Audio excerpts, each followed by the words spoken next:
বন্ধু আমি খুব বিপদে পড়ছি বন্ধু, আমার কিছু টাকা লাগবে বন্ধু, তুই আমাকে কিছু টাকা দে বন্ধু প্লিজ। কি টাকা? আমি তোরে না না কখনোই তোরে হাবলাত দিব না। দিলে কি হবে বন্ধু, আমাকে কিছু টাকা হাওলাত দে বন্ধু, আমার খুব বিপদে পড়ছি বন্ধু, প্লিজ বন্ধু দে বন্ধু। তুই যতই কাউর মাউর কর, তোরে আর আমি কখনোই টাকা দিব না। তোরে টাকা দিলে আর টাকা ফেরত পাওয়া যায় ফোন না। করিস কে বন্ধু, বিপদে পড়ছি, তুই আমার বন্ধু হইস, তুই আমাকে কিছু টাকা দিবি দে।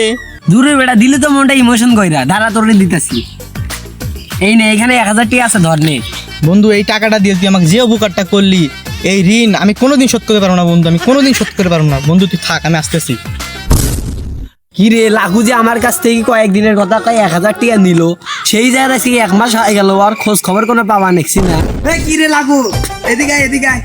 কুয়ে তুই কি বাড়তি বাইরে হইস না নাকি রে? মোর কাছ থেকে 1000 টাকা নেওয়ার পরে তোর খোঁজ খবরই পাবা নাকছম না, তুই কি মোক টিয়া দিবা নয়? ও একদিনের কথা কইলো, সেই যা 2-1 মাস হয়ে গেল, হ্যাঁ তুই টিয়া দিবা নয়, টিয়া বাইর করে তুই। এ বন্ধু তোকে বলছিলাম না এই টাকা নেওয়ার আগে, তোরা এই ঋণ আমি কোনোদিন শোধ করতে পারবো না বন্ধু, কোনোদিনই আমি পারবো না বন্ধু শোধ করতে। কি বললি?